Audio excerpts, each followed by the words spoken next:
Thanks so much, Tamara, and thanks so much, Professor Brooks. This has been really a wonderful session.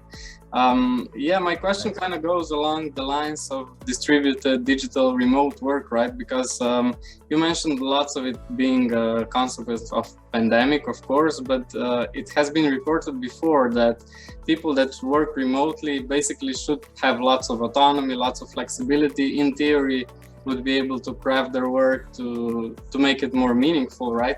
But on the other hand, reporting lots of burnout, stress, overload.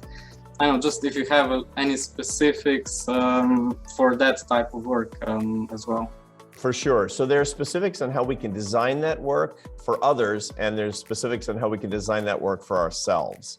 So to begin with, each of us has a lot more remote work than we did in the past. And one of the biggest reasons for burnout is not just because of Zoom fatigue. It's because there are no boundaries on our work and our lives. So our work starts the minute we wake up, and it goes through meal times, and it goes late into the night. There's no work day. There's 24 hours of work day. This is the main source of burnout. Now, it doesn't mean that we're working 24 hours a day, but it means that we don't have discrete periods of work and discrete periods of rest. So what I recommend is that we actually put together a much stricter schedule.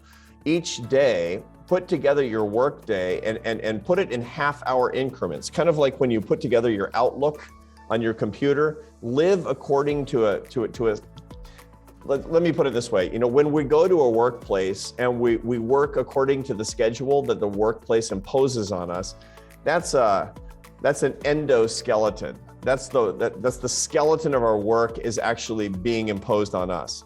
When that doesn't exist, we have to create our own exoskeleton.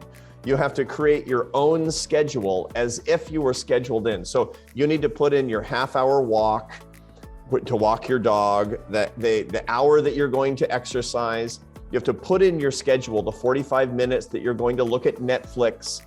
You have to talk about the half an hour that you're going to spend in prayer and meditation. It all has to go in the schedule. I realize this sounds crazy, but trust me when I tell you that if you structure your day where you're not working all the time and looking at your email and going on Zoom, and when somebody says, how about if we meet at 9:15 at night? No, don't meet at 9:15 at night. That's a mistake because you're going to burn out. It's going to be a big problem.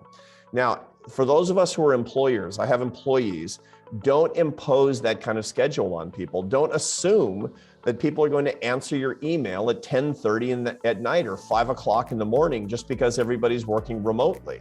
Second is look for ways for people to get together even if they don't have to. People are much lonelier than they think. In the United States, 30% of Americans are experiencing symptoms of clinical depression. The reason is because of a scarcity of a neurotransmitter called oxytocin. It functions as a hormone. It's produced by the human brain in response to eye contact and touch, exactly what we don't get with remote work. We need to find opportunities, even if they're only a pretext, to get people together with more eye contact and touch. So as employers, don't impose a sprawling schedule on people so that they can actually avoid their burnout, even if they have bad personal discipline, and find ways where people are not isolated. And in this way, we can guard against a lot of the bigger problems of the remote work environment. Thank you for that. Great question.